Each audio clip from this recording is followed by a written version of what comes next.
Bien, vamos a dar inicio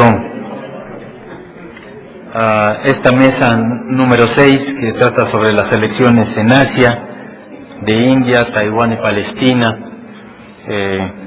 Agradecemos antes que nada toda su participación, su entusiasmo, su interés en estos temas de democracia electoral y en esta perspectiva comparada que con mucho esfuerzo se ha preparado por parte del Instituto Federal Electoral, IFES, el Instituto de Investigaciones Jurídicas de la UNAM, las Naciones Unidas, el Ministerio del Interior de España, Idea Internacional y la Fundación Taiwanesa para la Democracia. En esta ocasión nos va a hacer el favor de moderar la mesa el profesor Lawrence Whitehead, y una de las personas que tenían la iniciativa de realizar este seminario de institucionalidad democrática. Lawrence Whitehead es catedrático titular de política en el Numfeld College de la Universidad de Oxford y decano académico del mismo colegio. Él fue rector del mismo de 2005 a 2006.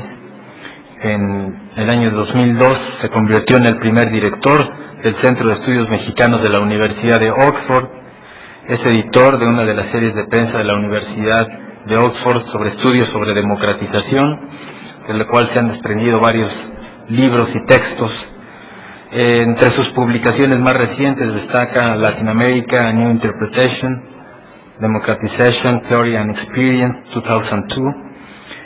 Actualmente preside uno de los comités de la Asociación Internacional de Ciencia Política, así como la sección sobre Europa y América Latina de la Asociación de Estudios Latinoamericanos. Pertenece al comité de la Red Euro-Latinoamericana de Gobernabilidad para el Desarrollo y se desempeña como director regional para América Latina de Oxford Analytica. El profesor Lawrence Whitehead tiene la palabra. Gracias. Es un gran honor y un privilegio para mí presidir este sexto panel de nuestro Seminario Internacional.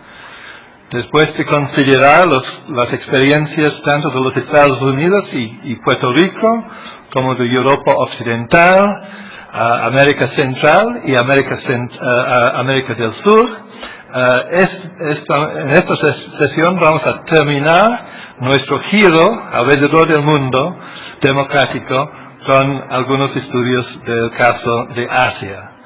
Por este fin tenemos tres distinguidos ponentes. Dos de ellos van a hablar en inglés, pero tengo entendido que hay traducción simultánea y el distinguido público tendrá la oportunidad de plantear sus preguntas por escrito en español. Yo me encargo de la traducción.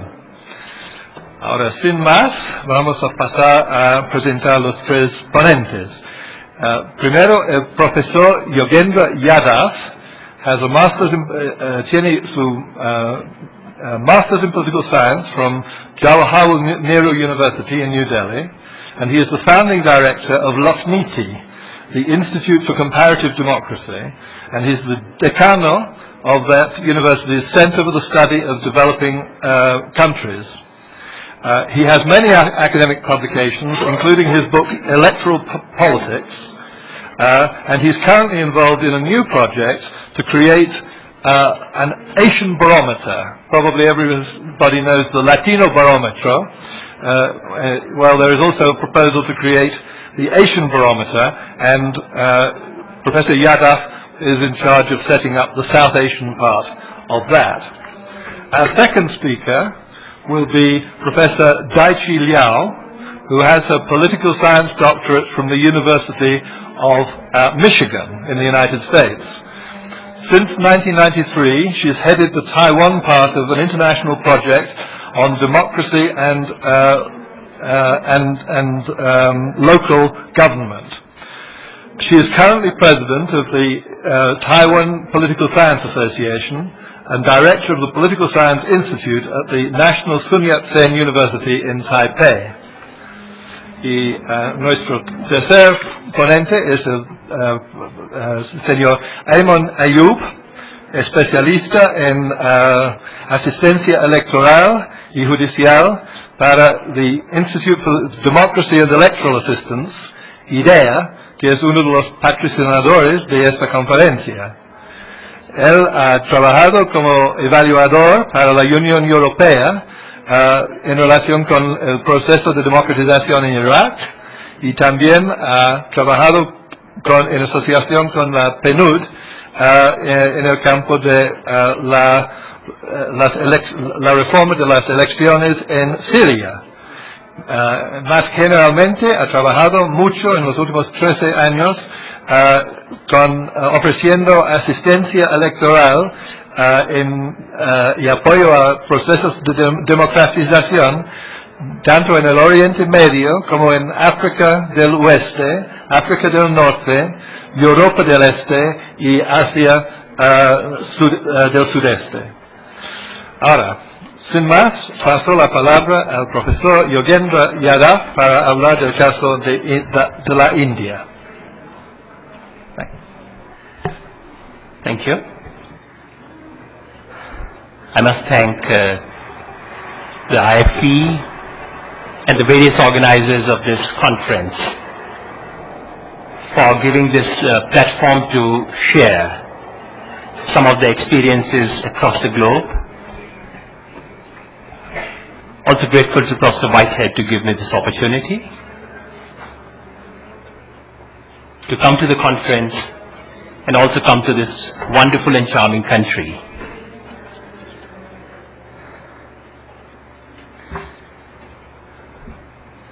The case I wish to present before you is that of the Indian parliamentary election of year 2004.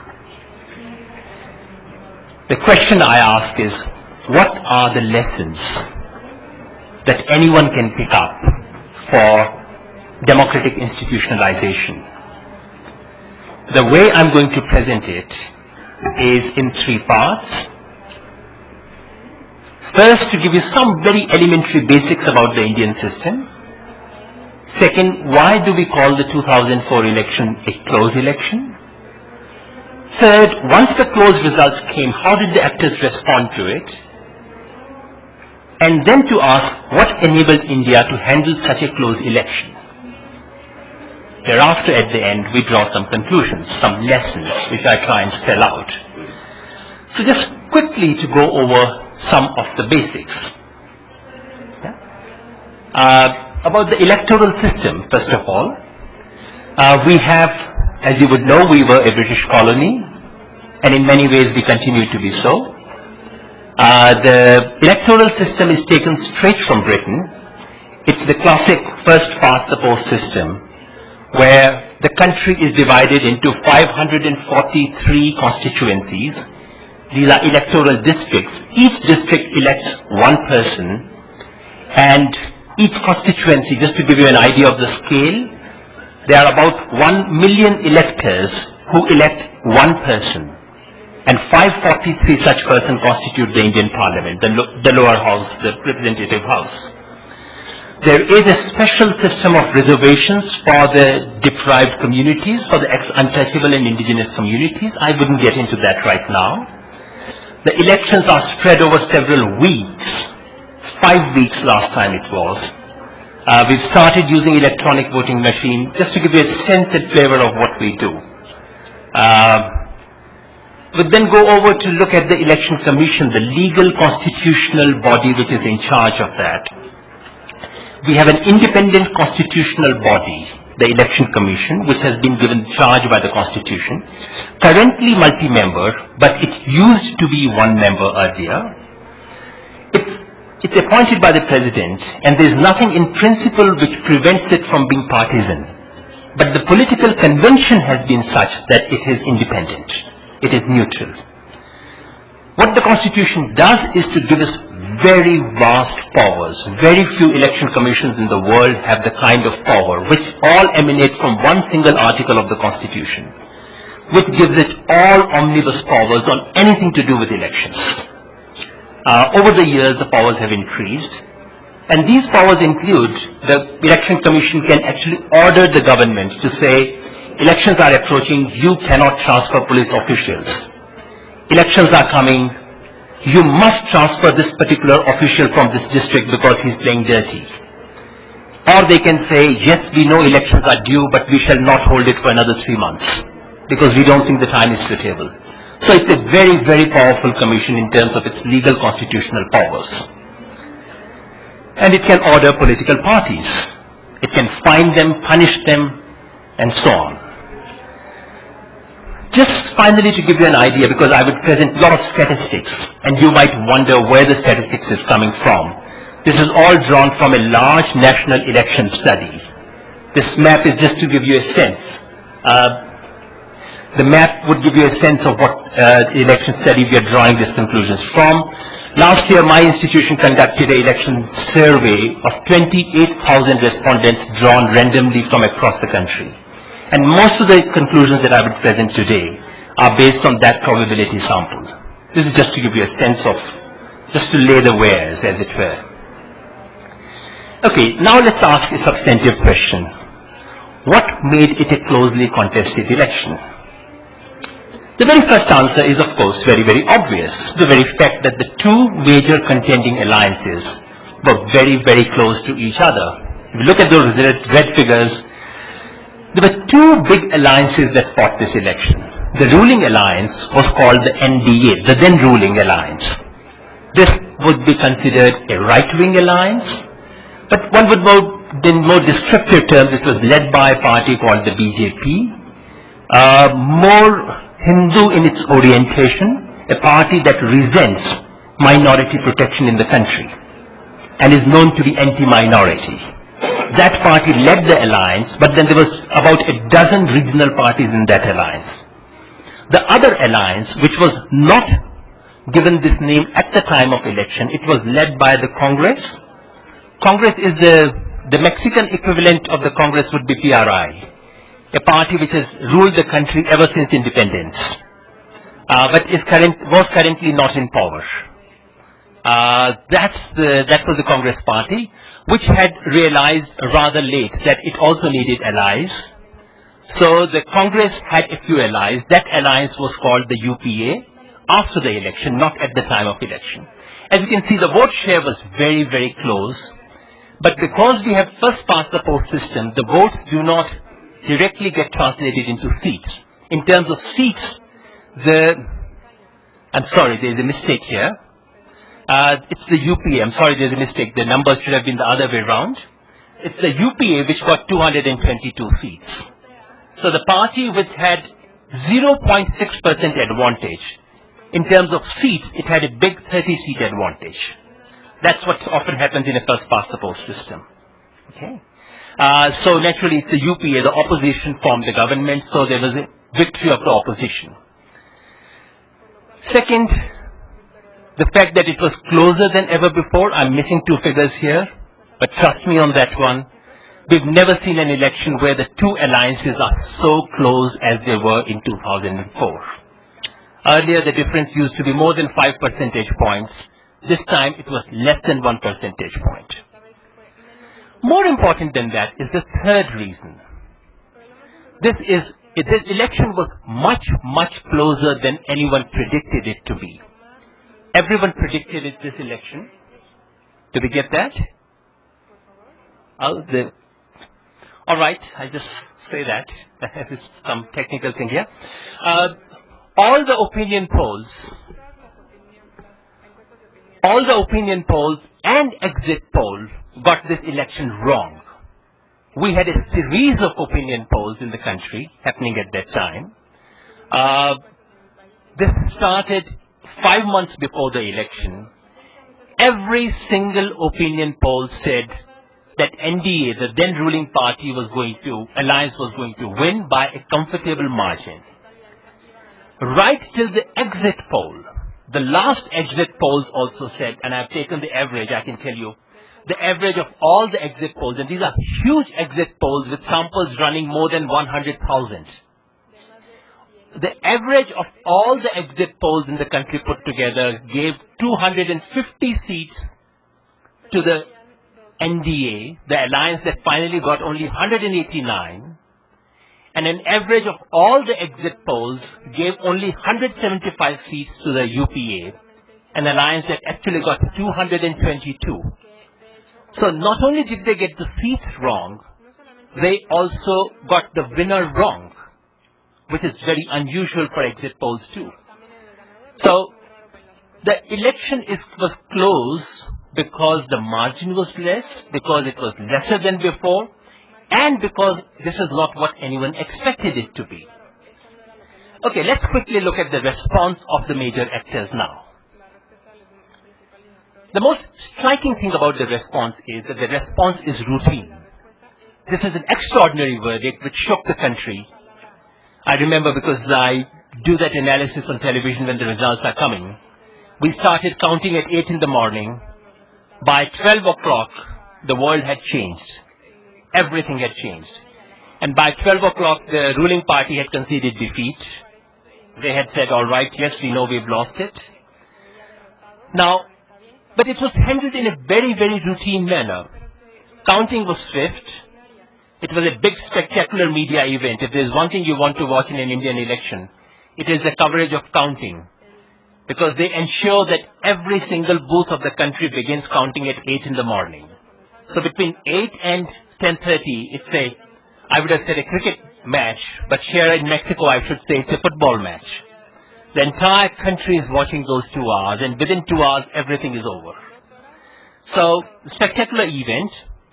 By 11 o'clock, the ruling party conceded unconditionally the defeat. The official figures had not come in yet, but the trends were clear. They said, yes, we've lost it. There was no political uncertainty or stalemate of any sort.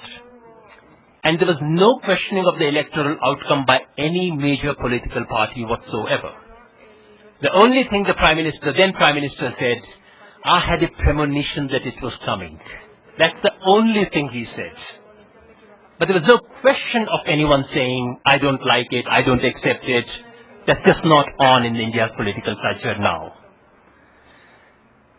Which is not to say that elections are indeed free and fair. There are questions. There are areas where polling irregularities do take place. But the important thing is that there is no partisan bias in that. This figure is based on, we asked people, do you think elections in this country are fair and fair? As you can see, that there is a divided verdict. It's not a clear verdict. But the most important thing is that those who say it's not at all fair are evenly divided across all political parties. There is no political formation which says, we believe it's unfair. Everyone is equally divided there. That's the important thing here. And trust in Election Commission. This next graphic compares the Election Commission trust in various institutions. As you can imagine, police and political parties are the lowest. Election Commission is higher than the judiciary in the level of trust. Higher than government, higher than parliament. This is the real power of the Election Commission in India. It's the trust, I would say, more than the legal constitutional provisions. It's the level of trust that it enjoys, which is what has changed the situation. Just to give you other bits about the election which are relevant to my mind, about turnout of different categories of sections of society. I don't know very much about Mexico, but I do know something about the US of A. And if I look at the racial distribution, it is whites, blacks, and people from Latin America. This is what the turnout is like. The evidence from National Election Study says very clearly the differences are huge. If you look at India, rural constituencies vote a little more than urban. Scheduled caste and scheduled tribe, these are the two most disadvantaged groups in this country. They vote a little more than the upper caste, who are at the top of social hierarchy. Muslims and women do vote less than others. Just to give you a sense of political participation and what's happening there. Sense of political efficacy. Do people feel their vote makes a difference? This is a question we have been asking now for 4 decades in my institution. This shows you the figures. 75%, 73%, 80%. People who say, yes, I think my vote makes a difference. That is what drives democracy in many places. And level of support for democracy. This is the classic Lind-Stephan question asked in their vocabulary, which has been asked all over Latin America. If you had a choice, Some people believe democracy is better than any other form of government. Some people feel maybe authoritarianism is not a bad idea. Others feel it makes no difference. These are Indian answers, 98-2004. 85% unconditionally opt for democracy. And the level of support for authoritarianism by red and green bar here, as you can see, is tiny. Compared to many other countries of the world, these are very tiny figures. Okay, all this was just to give you an idea of what is it that drives democratic competition there. To give you a sense of electoral participation and what lies beneath these figures of turnout and so on and so forth. Because that's critical to the argument that I'm now going to develop. The question then is, what enabled India to handle such a close elections? First, enabling constitutional frame. Constitutional frame is nice, but my point about that is, I do not think Indian constitutional legal provisions about elections are particularly better than other countries. They're just about any country. Then other countries that I was listening to, I think many other countries have much better constitutional frame, much better constitutional guarantees that India has. The strength is not in the constitutional legal provisions. These are necessary, but they are not sufficient. Independence, as I said, is ensured only by convention. Otherwise, there's nothing that prevents the ruling party from putting its own figures in the election commission. And what is more important is that the judiciary over the years has accepted a wider and wider interpretation of the powers of the election commission. So more than the constitutional frame, I think the next factor, which is strengthening of the election commission. In the last 15 years, the election commission of India has suddenly woken up to all the legal constitutional powers it had for the last 50 years, but never used. It's suddenly woken up, so there's a re-institutionalization of election commission in India. Nothing has changed in its legal constitutional powers, but it's more assertive, it's more willing to use its power, and it's willing to publicly demonstrate its neutrality, which is very, very important. So every 6 months or so, you would find these huge public displays of election commission rebuking the government, rebuking the ruling party, sometimes gets down to quite ugly levels. But there's a public demonstration of neutrality to say we are not a part of the government. And use a very effective use of media to convey the message. That, I think, is far more important than legal constitutional provisions, which, as I said, have not changed at all. Another thing which is important is the role of the national media. It's a large and diverse media. There is a government media, but government media doesn't count now because of the large private media. Professional competition that leads to coverage of election irregularity. And there's a convention of political non-partisanship, which I'm unable to understand why is it so. But an Indian newspaper would never say, vote for this party. It would be considered unethical for any paper to say that. And this creates a public pressure, which is very palpable and immediate on the politicians. This is what prevents them from saying, I don't accept the verdict, because they know next morning every newspaper would have an edit against them. The role of the NGOs, to my mind, it was very insignificant. It's not an important factor in the Indian elections. There's virtually no presence of the international observers. It's open to international media. Many national NGOs played a role, but they were primarily focused on the long-term issues. This day-to-day observation of whether electoral irregularities were taking place or not was principally left to the media, the national media which covered it. NGOs were thinking about long-term issues of democracy within parties, on role of money, criminalities, and so on and so forth. So in my observation at least, they played in ensuring the credibility of the election. The NGOs, civil society groups had virtually no role, to my mind. So what is it that's really the case? To my mind, the real explanation lies in a certain democratic political practice which has been institutionalized. Acceptance of democracy as the only game in town. Political actors have incentives to look beyond one election. Yes, I've lost this one, but I can win the next one. Everyone knows it. And in all likelihood, I will win the next one because the anti-incumbency is extremely high. There are 75% chances of the ruling party losing any election. And of the incumbent person losing the election are even more than that. No, it's not more than that. It's about a little more than 50%. so every politician can look forward to a future. The very high cost of non-acceptance of verdict, your political career could be over if you said, I don't accept the verdict of the election.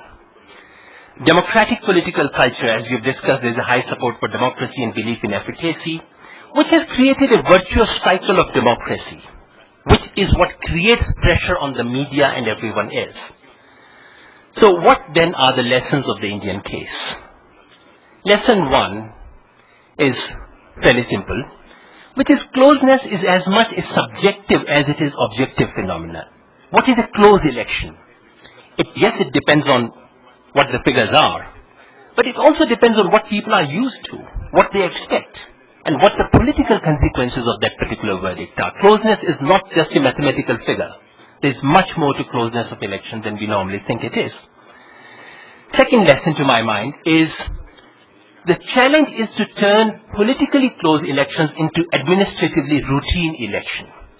And if there is one success of the Indian case, it is that in administrative terms, it was a very, very routine election, run in a very routine manner.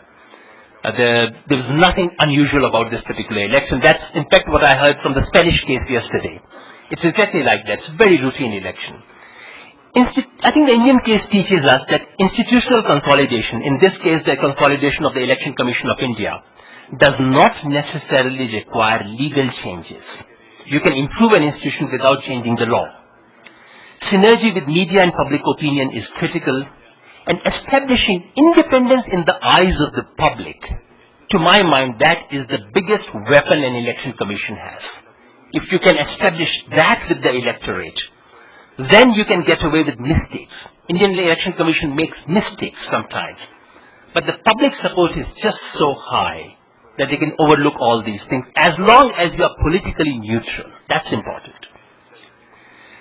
Lesson three, principal factor to my mind in this entire business of consolidation, credible elections, etc., at least in the Indian case, is institutionalization of democratic culture and practice. I know these are not very happy conclusions in the sense that there is nothing that you can do to ensure this by tomorrow morning.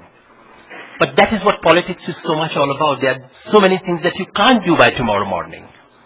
There is a historic legacy of democratic movements which has consolidated this.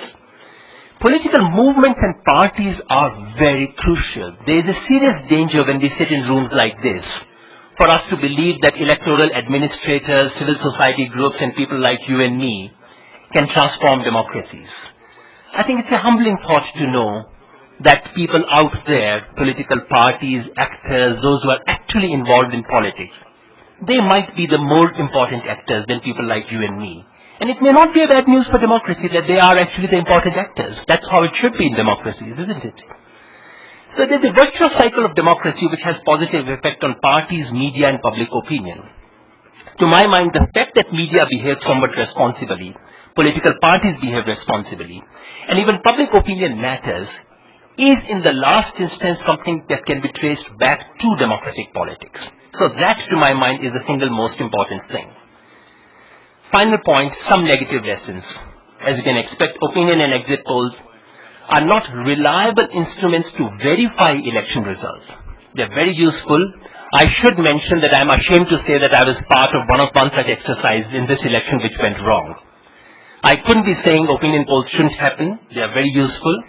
But sometimes when I find election observers trying to judge the election results with reference to exit polls, I shudder. Because I participated in these exit polls. I know how wrong they can go. I would never judge a result by an exit poll. That, to my mind, is a clear lesson. Finally, international observers and NGOs are neither necessary nor sufficient for institutionalization. Greater role for national media, organizations and public opinion is what drives. International organizations, NGOs, etc. can play an important role provided there is a domestic, local legitimacy to what they are doing. I know this is a somewhat sobering thought in a room like this, but as I said, if we reflect on this, in the world that we live in, it may not be a bad idea that democracies of the world are controlled by people who have to suffer the consequences of those democracies. Thank you.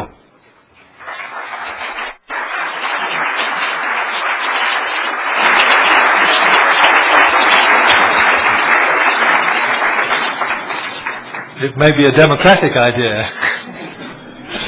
Our next speaker is Professor Daching Liao, who has come a very long way from Taiwan, and we're especially grateful to her for making the effort and for presenting the paper, which was actually, I think, written by T.J. Cheng in part, and which unfortunately he was not able to come to join her and present. And of course we're very grateful to the support of the Taiwan Foundation for Democracy, which has enabled us to make sure that this Asian component is included in the program.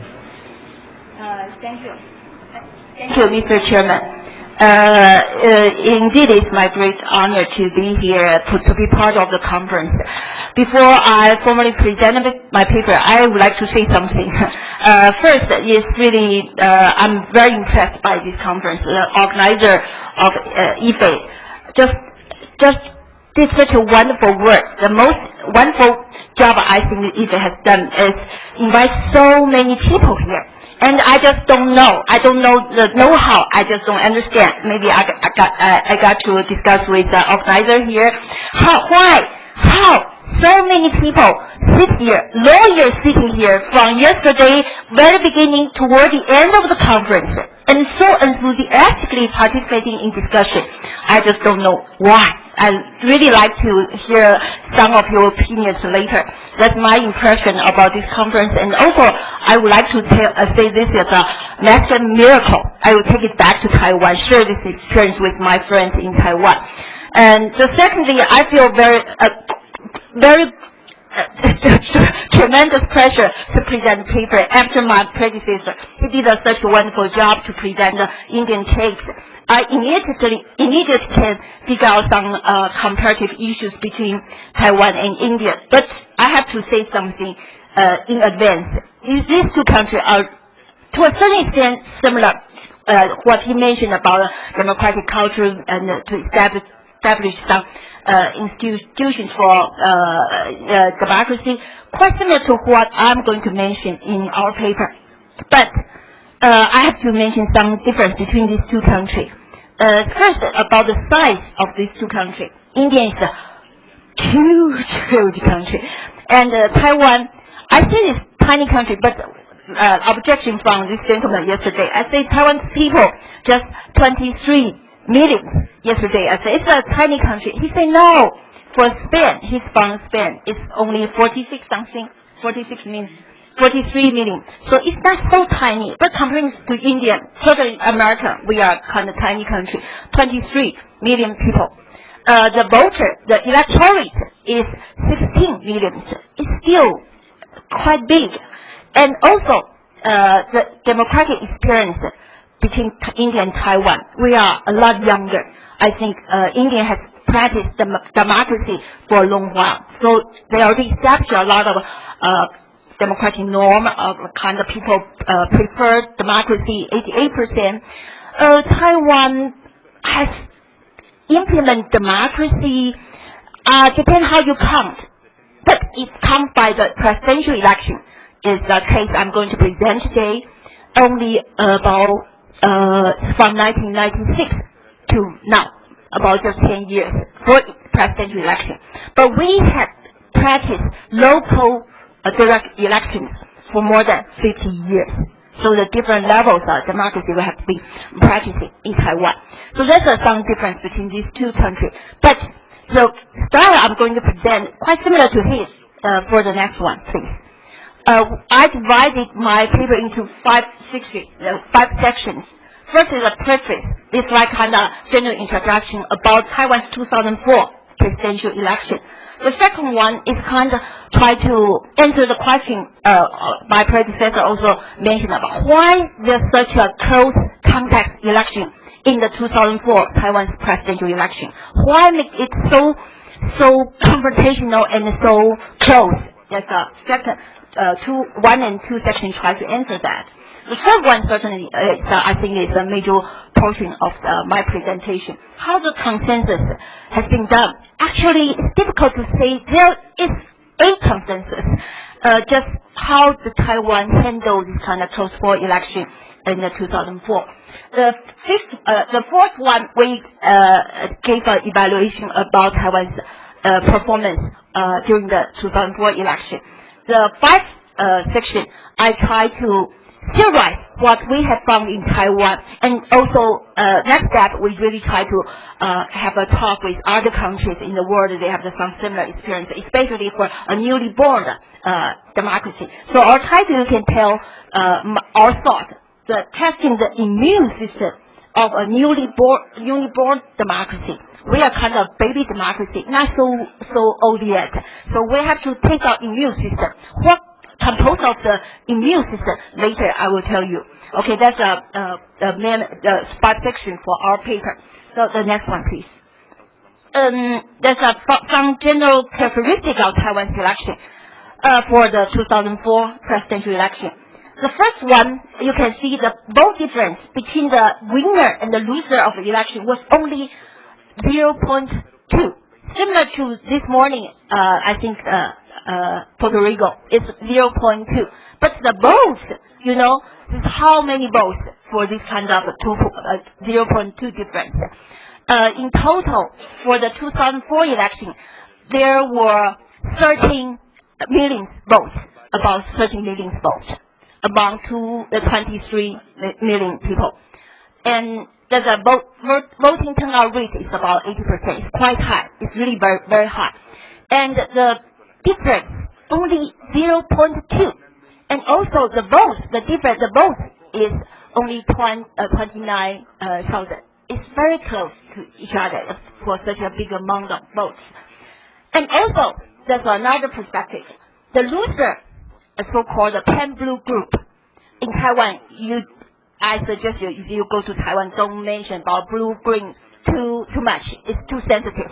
Green means the kind of current ruling party. Blue means the previous ruling party, KMT, Nationalist Party. The pan-blue group, the loser. But they were supposed to win by all kind of public opinion poll. I would like to follow my predecessor's suggestion. Don't trust the public opinion poll too much. I'm also an analyst of public opinion poll, but always got something wrong message from the poll. So got to be very careful. According to a lot of public opinion poll, the loser should have a lot of chance to win. Why? The loser should have a better chance to win for all kinds of predictions. Because the loser was two party leaders aligned. One is the KMT leader. The other one called the PFP, People Friendly Party.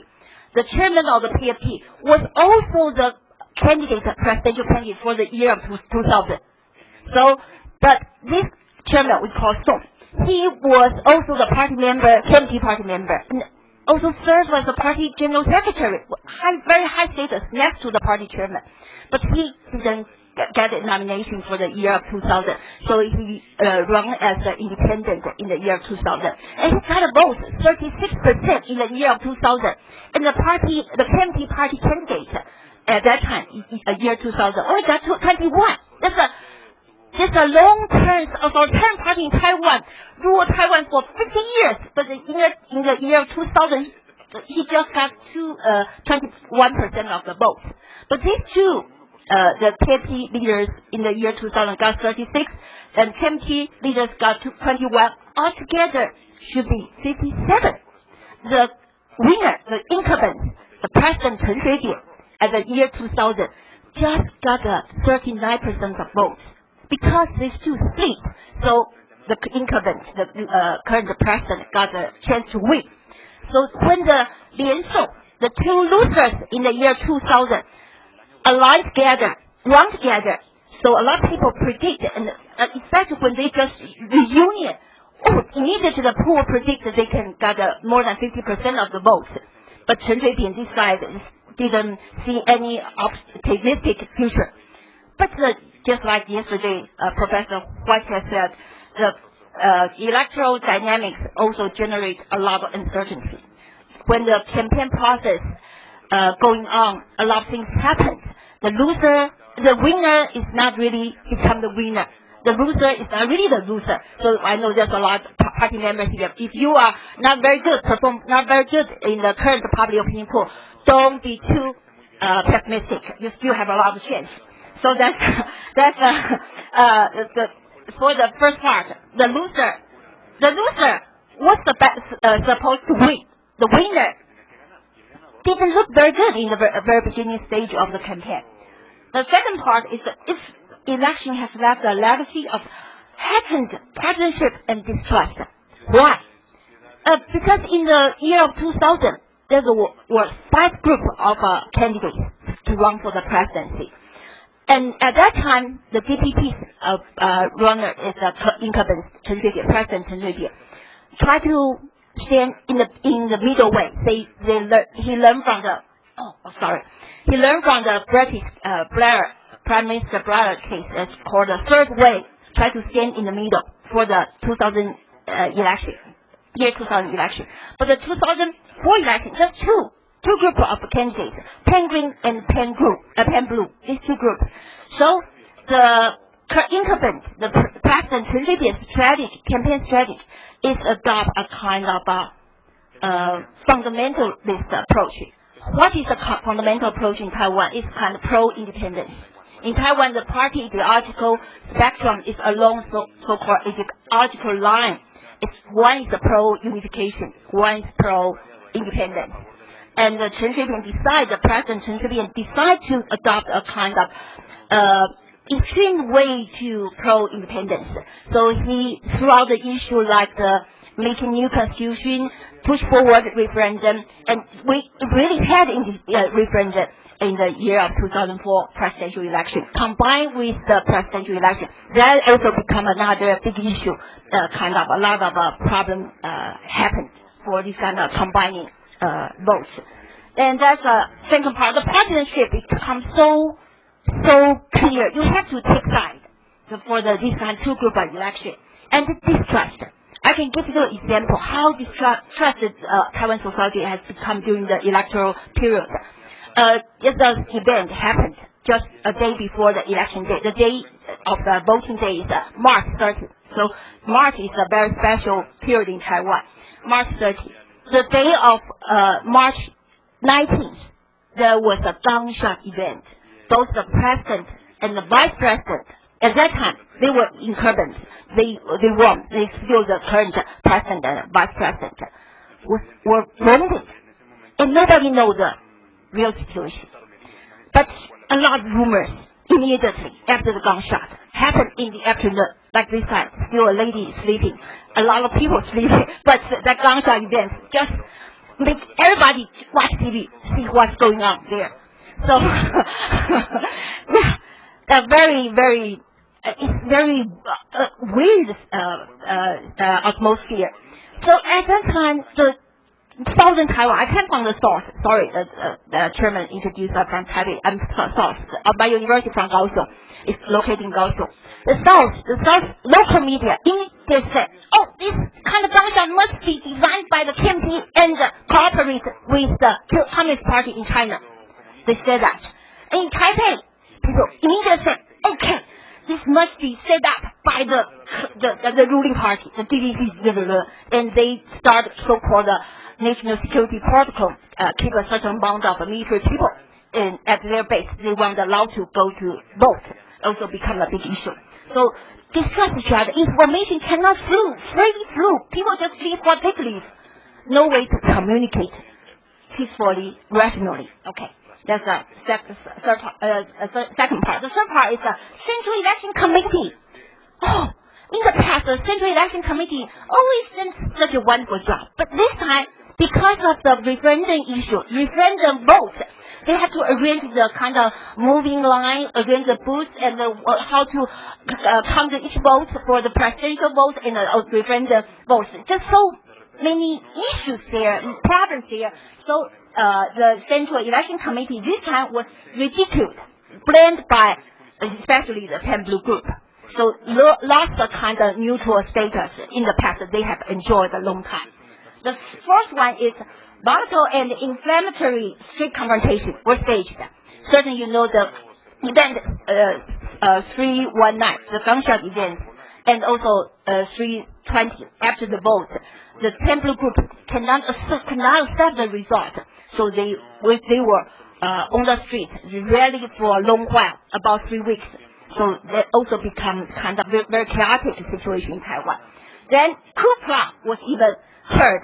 Okay, the chairman alerted me, don't use too much time. Then judicial process was slow to start. Yeah, it's not too extraordinary. Like everywhere, judicial kind of course always take a little while to start. But the most important part is later how we solve this kind of confrontational situation. That's the background. So the next step, I just skip it. It's too much. Okay, that's the process. That's a kind of public opinion poll result to show the two camps in the whole campaigning process. What kind of fluctuation for their supporting rate by the public opinion poll. You can see in the very beginning stage, about a year ago before the election day, the Pan-Blue group was leading about 13%. It's the very beginning. The Pan-Green minus 13. But after DPP launched a big rally in Kaohsiung, October 30th, for their issue was making new constitution, push forward referendum in Taiwan, like that kind of issue. They got a very high support. 1% led the Pan-Blue group. Then toward the end, Taiwan has a regulation. 10 days before election, any public opinion poll were not allowed to announce. So the last day is March 10th. By these public opinion results, Pan-Blue group was a little bit behind. Pan-Green a little bit ahead, is 1.7. Actually, within the statistics scope. Okay, the next two also are kind of public poll results. Show the next one. You just take a look. I won't go through the details. Okay, the third part. Next one. The general features, I think that I have introduced the kind of situation there. So go through the third one, consensus. Thank you. The next one. How can we get consensus? Yeah. So confrontational, so many alien events happened to Taiwan. We didn't have gunshots, never in Taiwan. We didn't have a referendum, never. But these kind of events happen. So how can we get consensus? Here's that there might never be a consensus on the outcome of the 2004 presidential election in Taiwan, since the kind of Pan-Blue group and their immediate follower may never disagree with the result. However, the principle of following the rule of law and seeking a legalistic approach so as to solve the electoral disputes seemingly has been upheld by both sides of political leaders. And from the very first moment that the controversy starts, very first moment, let me show the kind of schedule from the March 20th toward the end of the judicial judgment. The kind of sequence of the events developed. Next one, please. Okay, that's what kind of legalistic approach for the both groups to adopt, to follow. We have the law. We have the kind of specific regulation about how to resolve the kind of electoral disputes. This law from the vice presidential election and recall law was promulgated in 1995. This law is it's kind of not really a new thing. This law is based upon a prior experience Taiwan has had from the local elections. Because we had the local election just like I introduced in the beginning. More than 50 years. So we accumulate a lot of experience for the court, for the local election committee to solve the electoral disputes. So the law, two regulations, I won't go through the details, try to regulate. If you have any doubt about the electoral process, you consider the electoral committee have done something wrong, influence the result, you can sue the electoral committee, electoral body for their wrongdoing, and try to sue for the kind of nullified election. That's the one part, 102. The 104, item 104, try to, also if you feel it's not the kind of the problem of the electoral body, but it's a problem of candidates, other candidates. The candidates, other candidates have done something, influenced the election. and obstruct other people's activities, whatever, like etc., then you can sue the other candidates for the invalidation of election result. One is for the electoral process, one is for the electoral result. One is the target is the electoral body, one is the candidate, other candidates. There's two items, two legal approaches for you to look for, to follow, try to solve the disputes. And also, see the sequence. Next one. The Pan Blue Group leaders, in the very first moment, just after the election result was announced, they didn't accept the election result, but they say they will follow a legal approach, try to litigate the electoral body and also the candidate, the Pan Green candidate, the winner, through the legal process. In the very first moment of election. That's March 30th. You can see the sequence event. And also, let me point out, U.S. play a quite important role. Sorry, I have to say that. In the very first moment, U.S. kind of embassy in Taiwan already interviewed our both sides candidates and to discuss with them just what happened and how can we do something like that. Okay, that's something really happened there. But you see, mass media in Taiwan, not like India, all mass media to a certain extent really describe something. But for the most Pan Blue Group media called United Daily News, still emphasize a legal way to solve the disputes in the very first moment. Okay, then the 21st, that's nothing. I mark with a star. The High Court ordered to seal up upon all vote boxes and the roster of the voters at 6 a.m. in the morning, very early in the morning, just the second day, 21st. You know, why I mark that? Because according to the law, I show you just the previous PowerPoint. According to the law, it's not so immediate to seal upon all kind of vote boxes. You have to get evidence. But Pan Blue Group at that time had no time to support or offer all kind of evidence, enough evidence to ask the court to seal upon all boxes. But the court still did that. Because people were so angry, were still on the streets, whatever.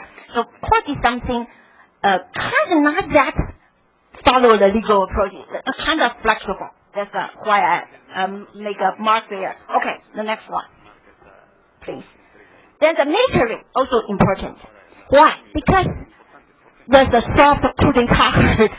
But the military defense minister resigned on the day of 22. But he accepted the kind of prime minister comfort. Okay, he stayed in the position. There's a lot of story going on. But anyway, he accepted and stayed in his position until May 20th, the kind of inauguration day for the president. Okay, very good. Move to your conclusion. Okay. Then the whole process, judicial sector also start to give opinions because a lot of kind of different ideas to count the vote. The Pan Blue Group as a recount, as a kind of comprehensive re-examination of every vote. But the Pan Green Group say something else. But judicial gives some suggestions. Okay, toward the end of the kind of slide. They have a lot of arguments. They're very important involved how to count and who to count and also who pays the money for the recount. It's a lot of money. You have to hire a lot of people. There's one guy jump out from April. Next one. A Taiwanese businessman. Please see the 2004 April 12th. A Taiwanese businessman called David Sun donate a lot of money to help to solve the kind of disputes. So please just go ahead, do the recount. I pay the money. All money I just donate to the third parties in Taiwan, and I try to solve the dispute. And the second day, everything settled. They make an agreement between the two sides. Okay. Then you see the recount, very, very carefully recount. First is the High Court, done by the High Court, November 4th. That's a vote from 29,000 to 25. Then move to the Supreme Court in this last year, June 17th from 25 to 16,000. There's a change, but Cheng Li, the Pan Green Group, still win. So the result is there. Okay, go to the conclusion, the last one. So we make a kind of evaluation about Taiwan's performance during this event. We consider my course and I is more resilient than fragile. Okay, then our conclusion is the final one. There's a lot of elections in just like the kind of our predecessor mentioned that there's an incentive to look beyond one. There's a lot ahead. Okay, the last one, conclusion. So what's our conclusion to suggest to theorize about Taiwan's experience? We'd like to portray Taiwan's situation as a newly born democracy, which is in need of building its own immune system by continuously successfully overcoming the invasion of alien objects. Never happened before, but now happened. Okay, what's the kind of immune system we have? First one, the immune system for newborn baby democracy at least involves three institutionalized constructs. The military system should only follow the order of the commander. And the court system has some really procedure to deal with election dispute and has practically exercised before, just like Taiwan's court. They had done that kind of recount before for local elections. They had experience. Also, the general public of the newborn baby democracy should have long been inculcated by the value of democracy and that of rule of law, like so-called democratic culture. We should have that kind in mind. The mentality of the people should have that kind of ideas or values. Then there will be a very good immune system to prohibit anything to destroy democracy. That's my conclusion. Sorry, I used kind of too much time. Sorry, thank you.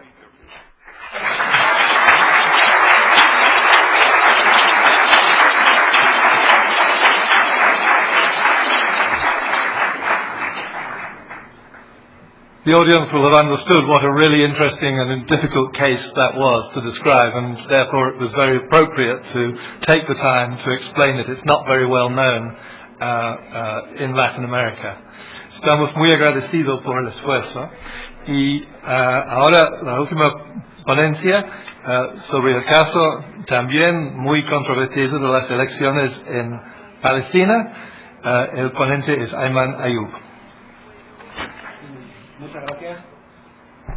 Muchas gracias y buenas tardes a todos. Espero que el micrófono me ayude y me van a perdonar porque llevo arrastrando un resfriado unos días que me está afectando la garganta. Pero haré lo que pueda porque entiendo que el caso palestino es siempre un caso llamativo en todos sus aspectos. Pero también comprenderán que hoy se supone que no estoy aquí para hablar del conflicto palestino-israelí, sino de esta experiencia de las elecciones palestinas tan interesante que ha tenido lugar el pasado 25 de enero de este mismo año. En el material escrito que van a tener la oportunidad de ver, alguien se está riendo aquí porque ya saben que me habían avisado de que puede que haya muchas preguntas más bien políticas y no electorales. Gracias. En el material que van a tener la oportunidad de ver escrito, allí hay más detalles sobre el origen, digamos, de las instituciones palestinas actuales. Hay que tener en cuenta siempre que cuando hablamos de elecciones en Palestina estamos hablando de la elección de unas instituciones, de una autoridad que rige una entidad que yo mismo no tengo bien claro cuál sería su clasificación legal bajo el marco legal internacional, puesto que no se trata de un Estado. No nos engañemos, no existe un Estado palestino. Simplemente ha habido una serie de acuerdos entre las partes en conflicto, en virtud de los cuales se ha ido dando pasos. Parte de esos pasos en la práctica han consistido en la constitución de esta autoridad. En virtud de los acuerdos de Oslo, la autoridad palestina se compone de un consejo legislativo que se llama así, literalmente, consejo legislativo, que sería el parlamento, y en un principio consistía también de un presidente electo por sufragio universal y directo, lo mismo que el consejo. El presidente ejercía las funciones del ejecutivo y formaba un gobierno que él mismo presidía, evidentemente, y era votado también por el parlamento. Sin embargo, con Con la segunda intifada, que empezó en septiembre del año 2000, el levantamiento popular, bien conocido por segunda intifada, etcétera, y los dramáticos acontecimientos que siguieron, hubo muchas consecuencias. Una de estas consecuencias fue que el cuarteto formado por las Naciones Unidas, la Unión Europea, los Estados Unidos de Norteamérica y la Federación Rusa consiguieron, digamos, a mediados del año 2003, hacer que los partes llegaran a un mínimo de acuerdo llamado la hoja de ruta, el roadmap. En virtud de esta hoja de ruta, se supone que las partes deberían reencauzar el proceso de paz, encaminarse hacia el establecimiento de un Estado palestino basándose en la legalidad internacional, y como muchos sabrán, creo que el caso palestino es el que más resoluciones internacionales tiene y más incumplidas. Como resultado de ese acuerdo, también se introdujo un ligero cambio en la estructura institucional de la Autoridad Nacional Palestina, creando la figura del primer ministro.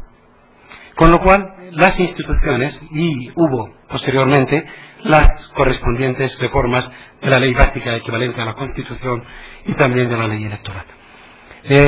Las instituciones se convertían en un Consejo Legislativo electo, un presidente también electo, los dos por sufragio universal y directo, y un primer ministro nombrado por el presidente, pero evidentemente ratificado por el Parlamento, por el Consejo, lo cual significaba que para ser ratificado tenía que representar a la mayoría. Insisto en esto porque eso tiene importancia a la hora de llegar al resultado de las elecciones y su impacto de las últimas elecciones. Otra de las consecuencias muy importantes de la hoja de ruta fue el establecimiento de un grupo de seguimiento por parte de la comunidad internacional sobre el proceso de la reforma institucional en Palestina y muy en concreto de la ley electoral y de la celebración de elecciones, habida cuenta de que el Consejo que seguía funcionando hasta enero de este año fue elegido en enero de 1996. Ya llevaba 7 años, digamos, con fecha de caducidad, o sea, después de su fecha de caducidad, prácticamente. Entonces, este grupo, digamos, que apoyó a la Autoridad Nacional, principalmente para dos cosas. Para volver a nombrar una nueva comisión electoral, en base a la ley electoral, y reformar esa misma ley electoral para llevar a cabo las elecciones legislativas. No voy a entrar en las elecciones presidenciales que tuvieron lugar hace un año, en enero del 2005, seguidas de la precipitada desaparición del presidente Arafat, que se celebraron de todas formas con arreglo a la antigua ley. Con posterioridad se reformó la ley y el Consejo aprobó la nueva ley electoral del 2005, ley número 9, de la cual, si tuviera que destacar, yo destacaría pocos aspectos, pero muy importantes. En primer lugar, digamos que enfatiza la independencia de la administración local. En Palestina existe una comisión electoral central formada por 9 miembros, nombrados por el presidente de la autoridad, y sus miembros han de ser seleccionados después de un proceso de consulta con las fuerzas políticas, pero siempre entre jueces, abogados y académicos de reconocido prestigio y de intachable, trayectoria, tanto en lo profesional como en lo personal. Han tenido mucha suerte, creo, allí, y yo soy un conocedor muy cercano del caso, que en esta última comisión que recibió las elecciones presidenciales del 2005 y las últimas fue una comisión extraordinaria que incluyó unas personalidades muy íntegras y muy independientes a todos los niveles. La comisión electoral en la ley también, eso se insiste en ello, es la responsable, tiene responsabilidad exclusiva sobre todos los aspectos electorales, desde el registro de votantes y la elaboración del censo de electores hasta todo lo demás, incluyendo la inscripción de partidos políticos, la inscripción de candidatos, la conducción del voto, recuento, etcétera, y declaración de los resultados finales. Otro aspecto novedoso en la nueva ley es la introducción de un nuevo sistema electoral. La antigua ley se basaba en el sistema mencionado antes en el caso de India, de la mayoría simple, el first past the post, pero en distritos plurinominales. El país, o los territorios, mejor dicho, y creo que es más correcto decirlo así, los territorios se dividían y se siguen dividiendo en 16 distritos electorales. A cada uno le corresponde un número de escaños en el Parlamento en función de la población que haya en ese distrito. En la nueva ley se mantiene eso, se mantienen los 16 distritos, a la vez que se amplía el número de escaños en el Parlamento. Antes eran 88, ahora se han convertido en 132, y esos nuevos 132 escaños se dividen en dos partes iguales: 66 a ser elegidos por el sistema de la mayoría simple en el first past the post, en los 16 distritos electorales ya existentes, con una redistribución evidentemente de los escaños, porque antes se distribuían 88, ahora se distribuyen 66, y los otros 66 se eligen con arreglo a un sistema proporcional, constituyendo la integridad de los territorios una circunscripción única y por listas cerradas, con lo cual ahí no cabe la posibilidad de que concurra una persona, digamos, o han de ser listas, son listas cerradas a nivel nacional y pueden contener de un mínimo de 7 candidatos según la ley hasta un máximo de 76, que es el equivalente a los escaños que están en juego de acuerdo a este sistema proporcional.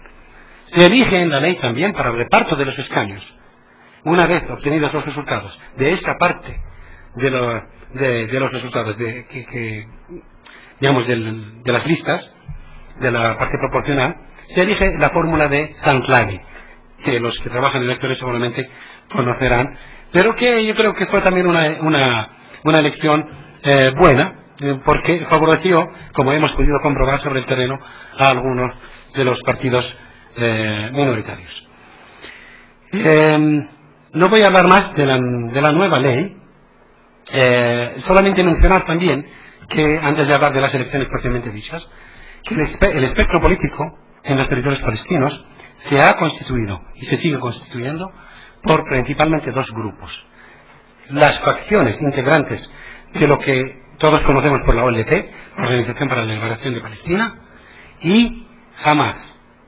Y no digo que Hamas sea, digamos, en fuerza, en tamaño, etcétera, equivalente a todos los demás. No, simplemente que es la única facción, partido político, inscrito ante la Comisión Electoral, que no es miembro hasta el día de hoy de la OLP. Todavía no está integrado como una facción integrante de la OLP. Y otra nota también importante es que en Palestina todavía no hay una ley de partidos políticos. Se han discutido muchos proyectos en el Consejo, todavía no han conseguido llegar a un consenso, y por tanto los partidos políticos, digamos, que se habilitan para concurrir a las elecciones a través de su inscripción ante la Comisión Electoral. Empezaba diciendo que el caso palestino es un caso muy especial y distinto, no llamativo siempre. También en la exposición veo que en la exposición que hemos tenido de los casos que hemos visto desde ayer a hoy en estas mesas, también este caso es diferente, porque aquí no se trata, las elecciones de enero basado en Palestina no son exactamente elecciones con resultados cerrados. No, pero sí son elecciones con resultados sorpresivos, yo diría muy sorpresivos realmente. En la misma tónica que la mayoría de los casos que se han expuesto, las encuestas de intención de voto, incluidas las encuestas a pie de urna, los exit polls, se han equivocado todos, sin excepción, todos. Y en el mejor de los casos, una de las encuestas que además en un momento dado se ridiculizó un poco, dio una especie de empate técnico entre los dos principales partidos, que son el partido del gobierno, para quien sabe, conoce la zona es Fatah, que era el partido de Arafat, y el movimiento de resistencia islámica conocido como Hamas. ¿Por qué son elecciones sorpresivas realmente, con resultados sorpresivos? Porque los resultados sorprendieron a todo el mundo, pero también a la misma fuerza que ganó las elecciones.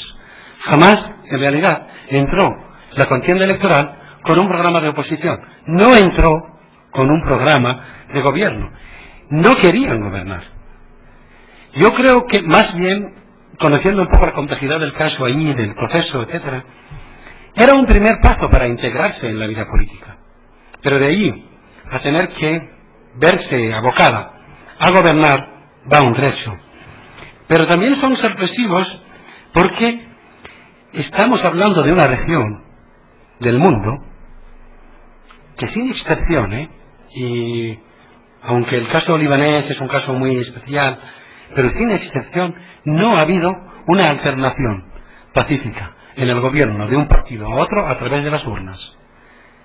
Es el primer caso, y donde se da en el único país, digamos, que no lo es, que no es un Estado todavía, ¿no? Y que además tiene que llevar a cabo sus elecciones bajo condiciones de extremísima dificultad, diría yo.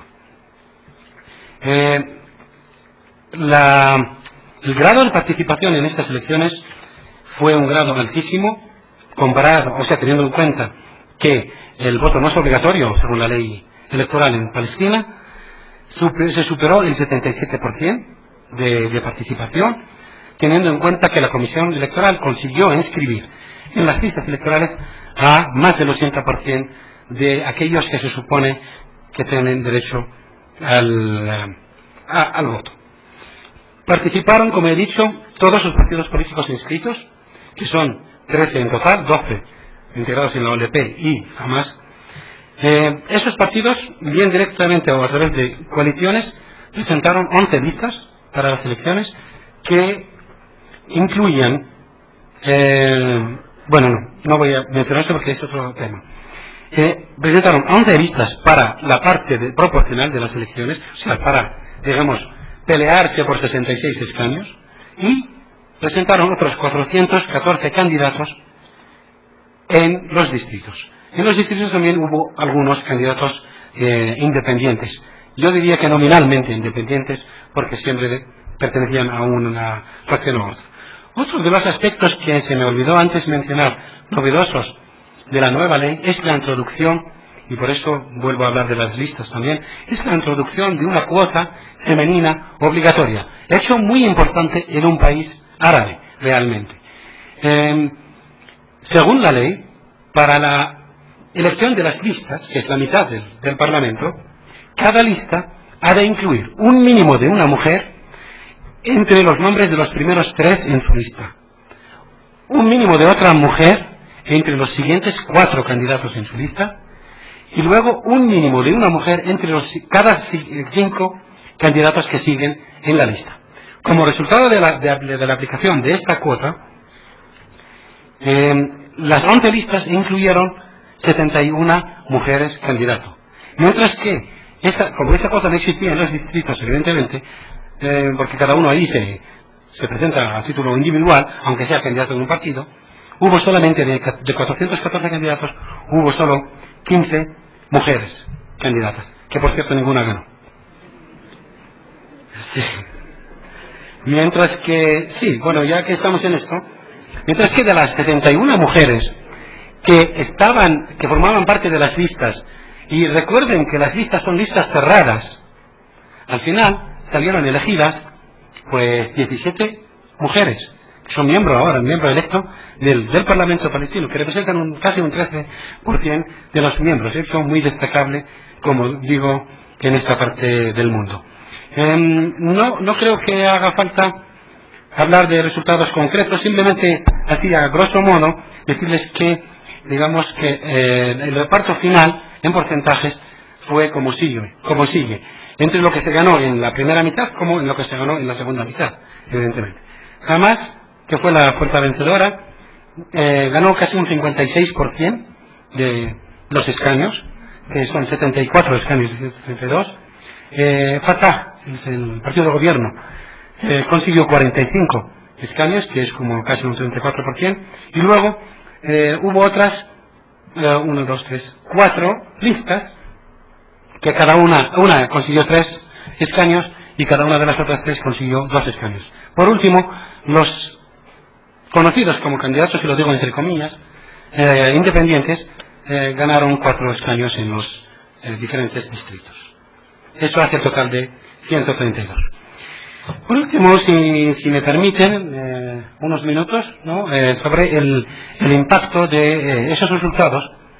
Como he dicho antes, yo creo que el primer rasgo es que son efectivamente resultados muy sorpresivos, que sorprendieron absolutamente, cogieron por sorpresa absolutamente a todo el mundo, tanto a los ganadores como a los perdedores, a los encuestadores, a la opinión pública, y os puedo asegurar que a la misma Comisión Electoral. Ya he estado en las tripas de la Comisión Electoral esta noche, del recuento de los votos, y el asombro se veía en todas las caras. El segundo aspecto es la aceptación pacífica de esos resultados. A pesar de los sorpresivos que son, a pesar de la situación de inseguridad y de violencia que iba realmente en aumento en ciertos momentos anteriores a las elecciones, a pesar de todo eso, hubo una aceptación sorprendentemente pacífica, silenciosa, de todos los resultados. Yo creo que en parte afectó en esto muchas cosas, pero en parte fue en cómo levantaron tanto interés estas elecciones. Desde el primer momento, todo el mundo estaba ahí, con lo cual yo creo que nadie tenía argumentos para, digamos, contestar esos resultados, ¿no? Había más de 40.000 observadores locales y representantes de partidos y candidatos acreditados por la Comisión Electoral. 40.000, señores, estamos hablando de Palestina, cuyo electorado son 1,4 millones. O sea, ahí todo el mundo decía, o se es candidato o se es observador. Luego, también los observadores internacionales superaron el 1000 de observadores internacionales. Yo creo que no quedó ninguna de las organizaciones internacionales importantes destacadas que trabajan en este tema o que se interesan, que no estuvo ahí. Como hemos dicho antes, otro de los aspectos muy importantes es que aquí tenemos una fuerza que de repente se ve abocada a gobernar, mientras que hay otra fuerza que está yendo ahora, está siguiendo un proceso de una especie de purga interna. De hecho, ya ha habido muchas expulsiones de líderes históricos de ese movimiento, de sus órganos más importantes. Otro de los aspectos muy importantes que afecta también a esta pacífica aceptación, yo creo que radica en la limpieza del mismo proceso. Fue realmente un proceso muy limpio, como reconocieron todos los observadores, sin excepción, absolutamente todos los informes. Todo el mundo ha resaltado el alto grado de integridad, de profesionalidad, de neutralidad, de transparencia de la Comisión, de la Administración Electoral en general. Otro aspecto muy importante dentro del impacto es de los resultados, lo que se refiere al impacto externo realmente, ¿no? Yo creo que es especialmente interesante aquí. Estos resultados han puesto a la comunidad internacional, digamos, la han dejado como un poco boca abierta al principio. De un asombro inicial, mezclado siempre con una admiración por la buena actuación, por la limpieza del proceso, presentándolo como un proceso ejemplar, diciéndoles a todos los países árabes, miren ustedes, lo que han estado diciendo durante décadas de que la democracia es para otras culturas, aquí tienen ustedes ejemplos fehacientes delante de sus propias narices que pueden utilizar, que están funcionando. De esa postura inicial que pasó a una especie de rechazo o por lo menos resistencia a aceptar los resultados. ¿Por qué? Porque eran unos resultados que ponían a la totalidad, diría yo, de la comunidad internacional ante una encrucijada, una especie de dilema, ¿no? Por un lado, está en juego su propia credibilidad a la hora de fomentar el proceso democrático, tanto en la región como en otras partes del mundo. No pueden estar intentando fomentar un proceso democrático y a la vez rechazar resultados legítimos de unas elecciones que ellos mismos, que todo el mundo ha reconocido como elecciones libres y justas y limpias. Pero a la vez también esta comunidad internacional veía que dentro de poco va a tener que tratar con un gobierno formado por una serie de señores que pertenecen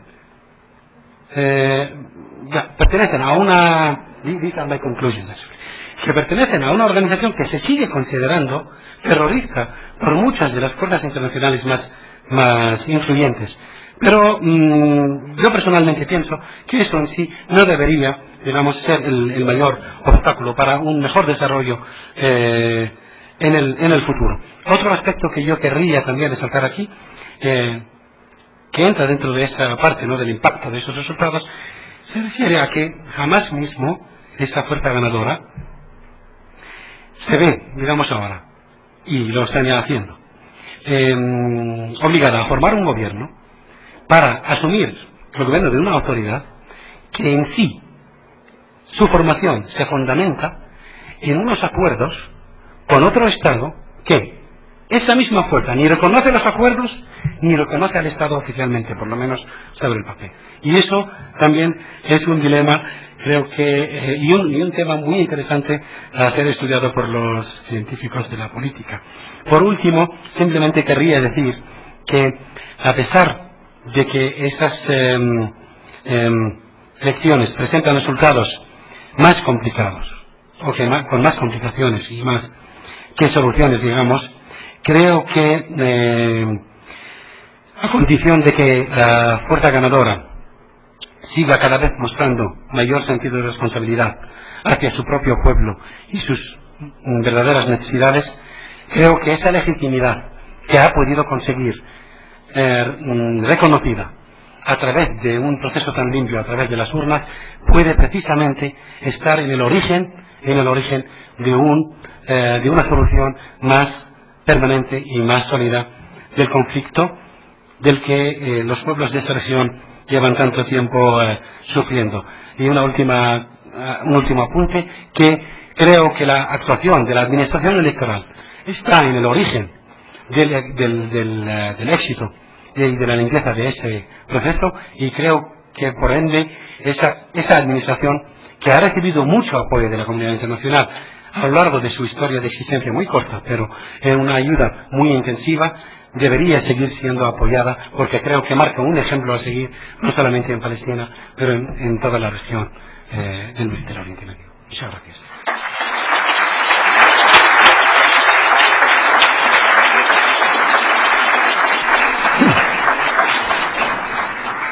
Muchísimas gracias, Ayman. Lamento tener que presionar a los ponentes que tienen casos tan interesantes y tan ricos para presentar, pero el tiempo realmente es muy apremiante. Tenemos unos pocos minutos para contestar a las preguntas, y la verdad es que hay muchísimas preguntas para todos los ponentes, lo que no es de extrañar. Vamos a empezar con some answers to the questions that have been presented to Yojendra Yadav. Thank you. Thanks for so many questions. I didn't know that in this part of the world there would be so much interest in my country. Thank you very much. Is there an institution like the IFE in India? Yes, sort of. We call it the Election Commission of India. Which is what I talked about. Does it have credibility? Yes, it has enormous credibility, which is the figures that I showed. But it's not quite like the IFE here, because as I mentioned, which is linked to another question, the mode of appointment of our election commission is rather flat-footed, which is to say, the President of India nominates the election commissioners, and the President of India in his wisdom can nominate anyone. There are no qualifications, there are no procedures. From what I understand, the procedure of appointment to the IFE is much better, is much more rigorous. I wish we had it, but we don't. What has taken the space is constitutional political conventions, which are very powerful. So if a ruling party were to appoint someone partisan, it would just create so much ruckus in the country that it would be just not possible for them to do so. But legally, constitutionally, we don't, our election commission, the mode of appointment is not as independent as the IFE. And I think our election commission will not hold such a nice seminar, international seminar like the IFE has organized. What has enabled election commission to suddenly become so powerful? And the question is whether some crucial figures like Mr. Sheshan, who came in the early 90s, may have played a role. Yes, it's more of a historical analysis of what was happening in the early 90s in India. Lots of things were happening. Democratic upsurge was taking place. The dominant Congress was declining. Judiciary was taking spaces of executive and legislature. I think a conjunction of all these things created a vacuum in which one important person walked in. Yes, individuals play a role, but there was an institutional vacuum which had to be filled by someone. So it's actually a case of a very creative utilization of available legal resources. How have the authorities in India promoted our training of democracy or electoral education? The simple answer is none whatsoever. The Election Commission of India in India there is a very neat division. The Election Commission of India conducts elections and political parties promote democracy. And that works. And I can tell you, it's like the good old thing about the public sector. Governments and public institutions are not very good at selling things. The same holds for democracy. I think in the last instance, political entrepreneurs are much better at selling democracy than any official of any kind in the world. I speak from a very limited Indian experience. There are several questions about the electoral process. What is the mode of arbitration? What is the dispute resolving mechanism up to the date of election? After the date of election, of course, it's open to judiciary. Cases go to High Court, Supreme Court, they languish as usual for 10 years, 20 years, so no one bothers. But what is the dispute resolution mechanism up to the date of election? On that, the Indian law is very clear. The law prohibits any court from doing anything till the results are declared. The day nominations begin, till the date results are declared, no court of law can do anything about it. All the decisions taken by the Election Commission of India are taken to be judicial pronouncements. That's a very clear law, and it has helped. Otherwise, elections in such a vast and chaotic country, where judicial pronouncements routinely take 20 years, elections wouldn't have been held at all in the country if this was not to be the case. What are the rules to limit arbitrariness and punishments prescribed for electoral offences? There is, as usual, a long list of punishments for every bad thing that you can imagine, for rigging, for bribing, for alluring people, for appealing to the wrong kind of sentiments and things of this sort. But as you know, politics has crushed it all. People use all kinds of sentiments, freely, openly, and if that bit of law has not been applied, honestly, I don't mind it. Because politics cannot be regulated too much. The temptation to regulate, the temptation to get every nice thing in politics done through law is, to my mind, a fatal temptation. Democrats must be very, very cautious. There are lots of good things in the world which must never be done through legal law or the Constitution. If we remember that, we would be better Democrats. So lots of punishments are there in law, but they actually never carry out in reality.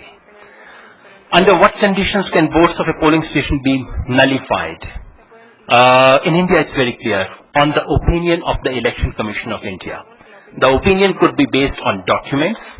The opinion could be based on a telephone call. The opinion could be based on a newspaper report or a media rumor. And in India, this is not an unusual thing.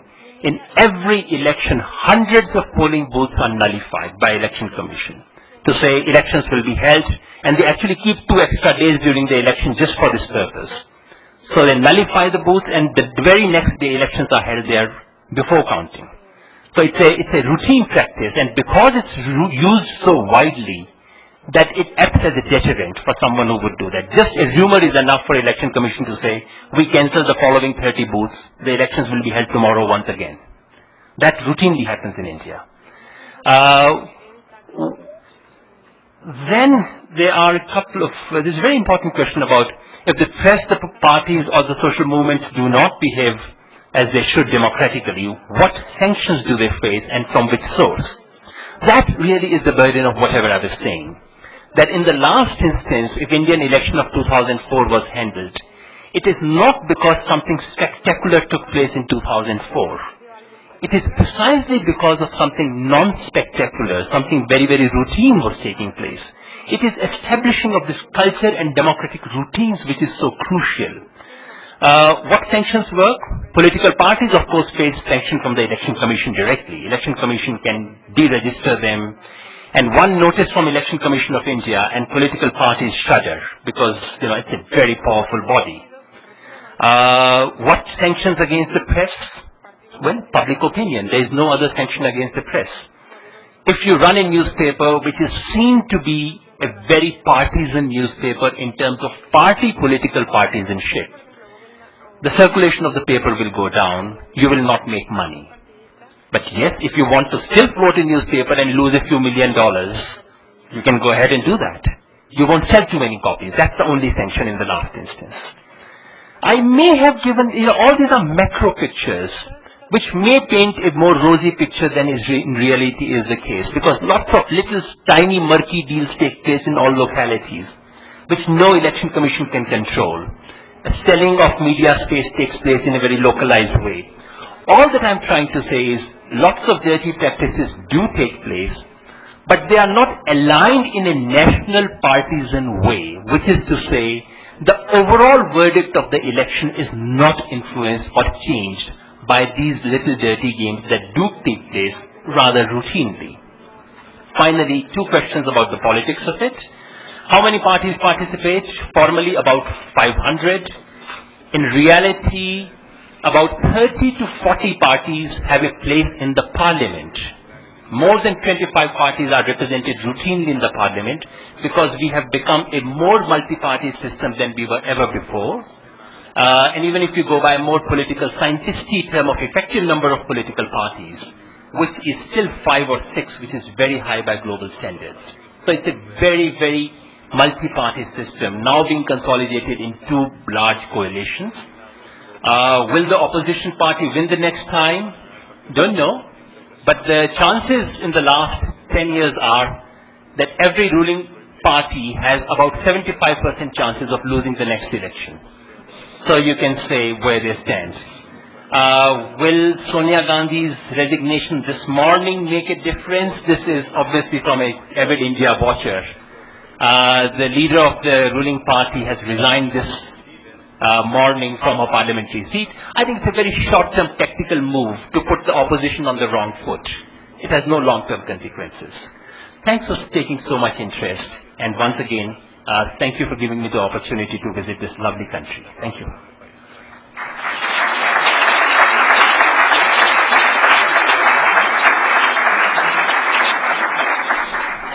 Thank you very much. Dashi? Thank you, Mr. Chairman. I have a last question here, but the Chairman said you just have 5 minutes. I already used out all my time for my first presentation. So I categorize my question into mainly 3 different kinds. One is regarding the electoral system in Taiwan. I will give a very brief introduction about our electoral system. And as one question I like. And the second one is about Taiwan democracy. How do I view and what kind of problem and that kind of questions. The third one is regarding the kind of role of U.S. and our mainland China in Taiwan's democracy. Okay, I will answer that first. If you are interested in that regarding U.S. role in Taiwan's democracy or China's role in Taiwan's democracy, come to Taiwan. Then you ask a lot of people, not only ask me. So that's my answer for the last one. This is one more theoretical question, but I don't think I have enough time to answer that as kind of an institutional determinant provoking the kind of different conversation in election, both in comparing India and Taiwan. It's a good question, but I think I have no time to answer that. Maybe who will ask that later we can discuss that. For the first category of question regarding Taiwan's electoral system, I would like to start with this question, make some clarification. The question is, if the integrity of the election committee is very low, how and why the kind of result were accepted by the country and the political parties? Okay, let me say maybe the previous presentation didn't make it very clear. Actually, the election committee in Taiwan usually enjoy a very good reputation. Their integrity is quite good. and has been famous of their fairness and effective. I think the people, they have been Taiwan and watch Taiwan's election know about the credibility of this electoral system. And for this election, only for the 2004, the presidential election, because a lot of new events happened, like the referendum. They never happened in Taiwan. So they have to make some new arrangement. So the Pembroke group always disagree with whatever they did. Certainly there's a kind of, the Pembroke group only consider the referendum votes is a kind of campaign strategies. They didn't think from a kind of a long-term democratic development angle.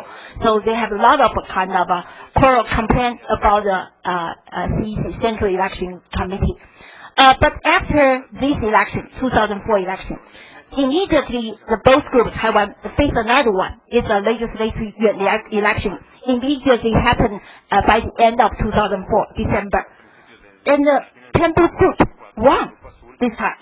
So when they blame the CEC, the same organization did the same thing still at the central level, but Pembroke group won, so they did not blame the CEC. For the last election we had is last year by the end of this 2005. It's a local election for local county magistrate and council member, whatever. The Pembroke group still won. So why they complain about the election committee?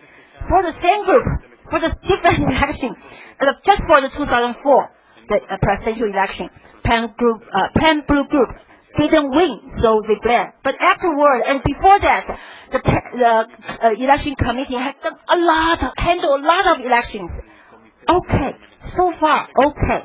They got a reputation. So I think it's not the integrity of the election committee in Taiwan law. It's pretty good. The election system in Taiwan, I think similar to IFE. Similar. I cannot say it's really equivalent because I don't know the details of IFE's operation. But kind of independent from should be independent from the administrative system. But in Taiwan, it's not that independent. It's still under the Interior Department. And also, the head of the committee usually is also the kind of political appointee of Interior Department, the deputy Interior Minister is a political appointee. So, not that independent, but however, the kind of technical part, the people who are in the first front to count the votes, to watch the voting process, to help the kind of voting process, or from the corner of the society, they are kind of high school teacher or the university students. So it's difficult to do something by this group of temporary hired people. So I don't think the kind of at each level of the election committee can do some systematic kind of fake to make votes for the election. So big reputation. The system, each level, at county level, city level, at the national level, we all have an election committee. That's a very brief introduction. Okay, we move to the third one, Taiwan's democracy. I'm kind of very optimistic about Taiwan's democracy. I think it's kind of working well, and also gradually people not only take democracy as a form of government, also gradually learning democracy as a way of life. Gradually. It's not so immediately. It's a new baby democracy, only about 10 years old. Come on, give some time to Taiwan. It needs time to grow, and it needs time to inculcate some kind of a value of democracy. I think in the future, the Taiwan's democracy can do a very good job. That's my personal kind of opinion and optimistic view about Taiwan's democracy. And also one question asked about, do you think that Taiwan's democracy will lead to join with mainland China, whatever? I think I agree with yesterday Cameron's idea, opinion. I think the basic idea for democracy. Democracy is a process, not a destination. So, what will Taiwan's democratic system will lead to where? I don't know. We got to respect people's will. Okay, that's my conclusion. Thank you.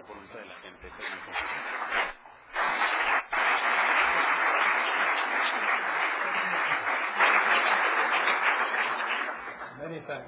for that excellent and synthetic reply. Finalmente, Ayman Ayub. Muchas gracias. ¿Para el micrófono? Gracias. Hombre, es que sí. Rápidamente, ya veo que vamos retrasados. Hay una pregunta sobre la formación de partidos políticos en Palestina. Como he dicho antes, todavía no existe una ley de partidos políticos en Palestina, con lo cual uno no puede hablar de requisitos legales para formar un gobierno.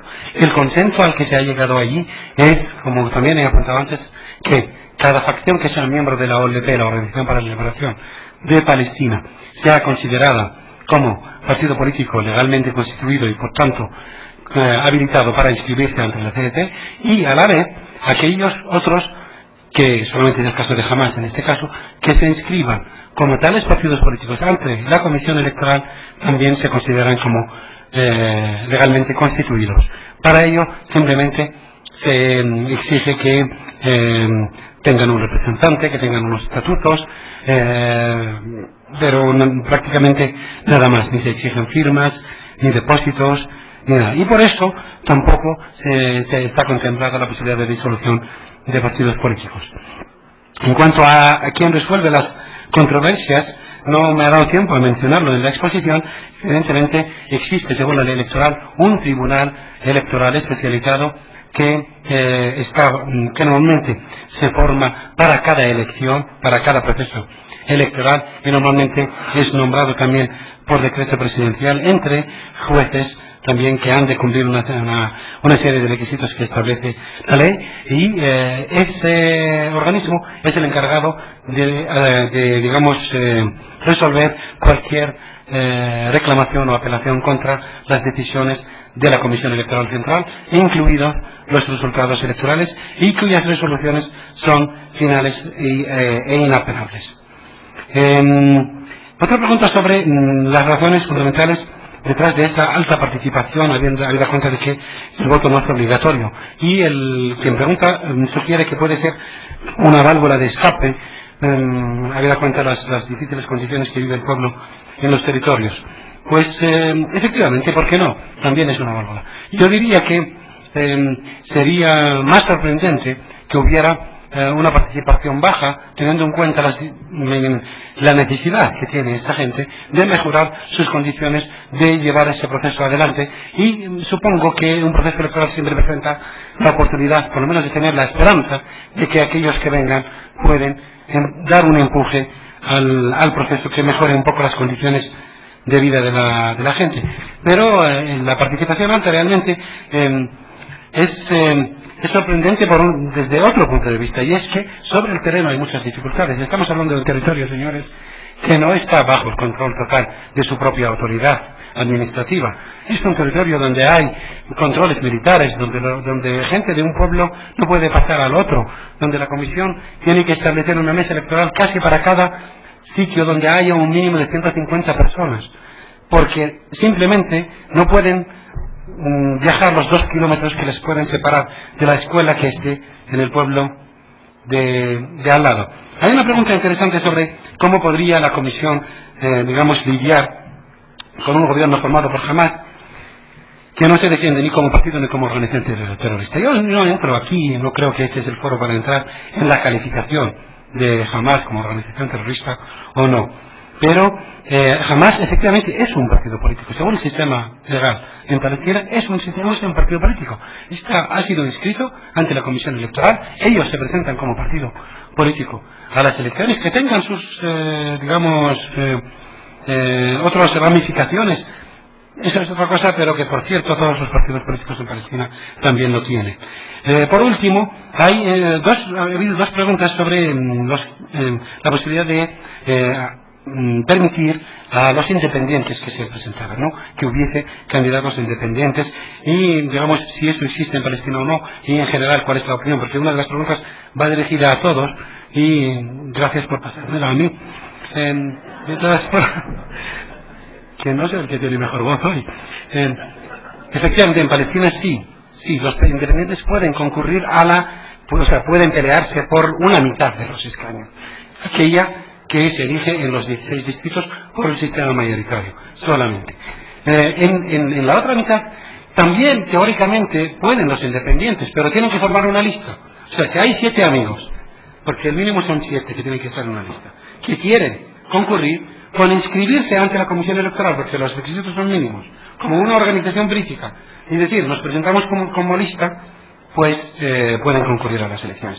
Pero, en general, sobre la postura respecto al monopolio de los partidos políticos y a los candidatos independientes, yo personalmente, creo que hay muchas soluciones para el problema del monopolio de los partidos políticos. Hoy en día se habla mucho de la necesidad de trabajar sobre la democracia interna dentro de los partidos políticos. Hay proyectos, hay una organización, por ejemplo, en Asia, que está con un proyecto que se llama One Member, One Vote, o sea, un miembro de un partido, no un votante o una persona, un voto en las elecciones. Digamos que para llevarla, yo creo que esa puede ser el camino, porque la puerta abierta a los candidatos independientes según los contextos, evidentemente, yo no estoy en contra, tampoco estoy en contra de la cita que ha hecho una de las personas que ha preguntado del contrato social y los acusó. No, evidentemente no puedo estar en contra de esa afirmación, pero según los contextos, porque precisamente en Palestina, por ejemplo, como estamos hablando del caso palestino, la posibilidad de la existencia de candidatos independientes es una puerta abierta a que las fuerzas tradicionales, caciques, etcétera, sean los que realmente tengan posibilidad de llegar al Parlamento. De todas formas, puede haber opiniones diferentes sobre este particular. Muchísimas gracias por todo y suerte.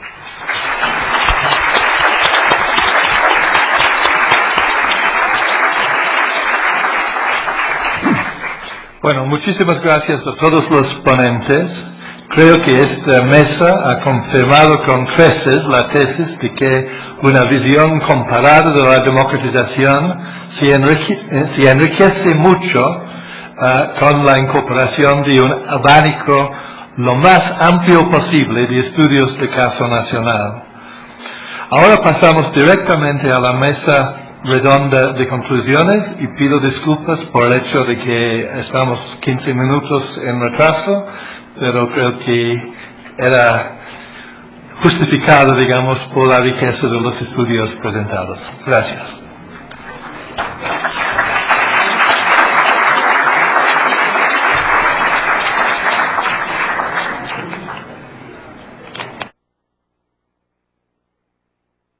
Su participación y su interés por este esfuerzo institucional que se hace de